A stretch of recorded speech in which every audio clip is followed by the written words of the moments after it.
अस्सलाम वालेकुम। आज की वीडियो में हम बात करने वाले हैं कि आप यूएस का वीज़ा जो है ना कैसे ले सकते हैं, और साथ में मैं आपको ये भी बता दूंगा कि हमारे क्लाइंट्स के जिनके यूएस के वीज़े लगे हैं, आपको साइट पे नज़र आ रहा होगा हमारे पिछले 2 मंथ्स के अंदर केवल 2 से 3 लोगों के यूएस के वीज़े लगे।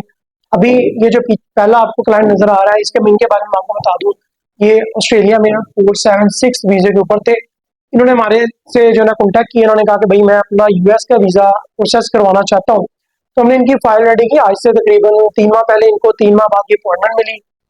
देन इनको हमने अपॉइंटमेंट से तकरीबन 1 से 2 दिन पहले इनको इंटरव्यू की प्रिपरेशन करवाई। इनकी हमने फाइल अच्छे से रेडी की। अच्छी सी फाइल रेडी करने के बाद इनकी फाइल सबमिट की, यानी इंटरव्यू की प्रिपरेशन करवाई। और जैसे ही इनका इंटरव्यू आया तो इनका वीज़ा जो है ना वो सक्सेसफुली अप्रूव हो गया। इनको 5 साल का वीज़ा मिला, आपको साइड पे नज़र आ रहा होगा। तो अब जो दूसरे हमारे क्लाइंट हैं, ये पाकिस्तान से बिलोंग करते हैं। तो काफ़ी लोग ये भी चीज़ कंसर्न करते हैं कि भाई हमें ट्रैवल हिस्ट्री के बारे में बताया करें। देखिए, ये जो क्लाइंट है इनकी ट्रैवल हिस्ट्री भी इतनी खास नहीं। 2-3 कंट्रीज की ट्रैवल हिस्ट्री थी, जिनमें इंडोनेशिया, मलेशिया वगैरह आप कह लो, कोई अच्छा कंट्री, बड़ा कंट्री नहीं है। इनका वीज़ा भी जो है वो 5 साल का ग्रांट हुआ है। ये इसी माह की जो है ना तकरीबन 8-9 तारीख को गालबन हुआ है, आपको नज़र भी आ रहा होगा। तो इनकी भी हमने फाइल अच्छे से रेडी की, और फाइल रेडी करने के बाद इनकी जो अपॉइंटमेंट डेट थी, और अपॉइंटमेंट से यूजुअली हम 1 से 2 दिन पहले तो अपने क्लाइंट्स को इंटरव्यू की प्रिपरेशन करवाते हैं। और प्रिपरेशन करवाने के बाद देन जैसे ही क्लाइंट वहाँ पे अपीयर होता है, और सेम डे उसी दिन वो आपको बता देते हैं आपका इन्होंने वीज़ा देना है कि नहीं देना। क्योंकि इधर देखें होता ये है कि आपका इंटरव्यू होता है, बाज़ औक़ात इंटरव्यू आपका 5 से 10 मिनट का भी हो सकता है। वैसे यूजुअली जो अब आपका इंटरव्यू होता है वो 1 से 2 मिनट लंबा नहीं होता। तो उसमें क्वेश्चंस क्या आते हैं वो भी हम प्रिपरेशन अपने क्लाइंट्स को करवाते हैं अकॉर्डिंग टू देयर अपॉइंटमेंट।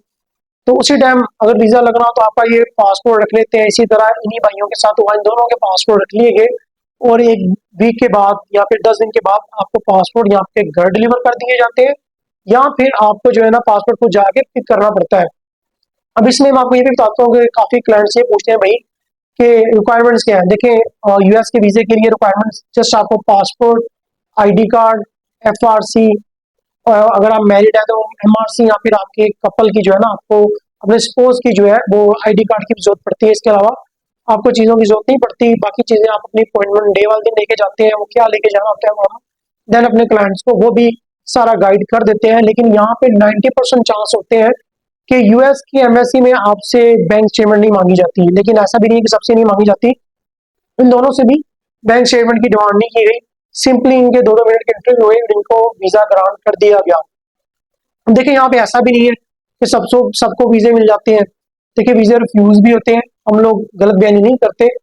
होता इस तरह है कि देखें, ये फाइल रेडी करने के बाद, ईच एंड एवरीथिंग करने के बाद, इंटरव्यू की प्रिपरेशन करने के बाद, वीज़ा ऑफिसर के मूड पे डिपेंड करता है वो आपको वीज़ा देता है कि नहीं देता। क्योंकि ये सारी रिक्वायरमेंट्स पूरी होने के बाद देन वीज़ा ऑफिसर और आपका लक भी बहुत ज़्यादा मैटर करता है।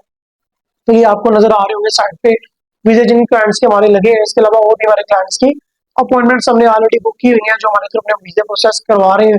तो यहाँ पे काफ़ी लोग ये भी कहते हैं कि भाई फ्रेश पासपोर्ट पे, देखिए फ्रेश पासपोर्ट पे भी वीज़े लग जाते हैं।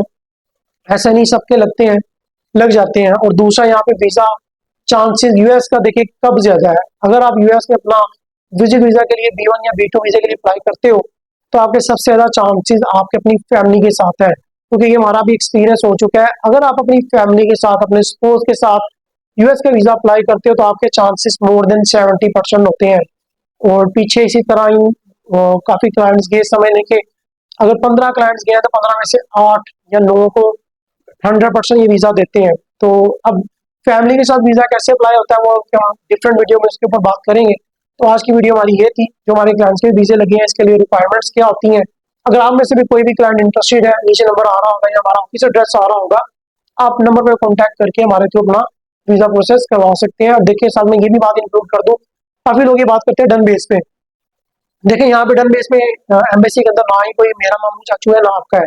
तो यहाँ पे होता क्या है, अगर हम 10 फाइल्स सबमिट करते हैं तो उसमें से 2-3 वीज़े लग जाते हैं। तो ये जो डन बेस वाले हैं, जो आपको फंसाते हैं, आपसे पैसे लेते हैं, उनसे भाई बचें। ऐसा कोई सीन नहीं है। हमारी इसमें फीस सिर्फ 50,000 है, हम अपनी फीस ये लेते हैं।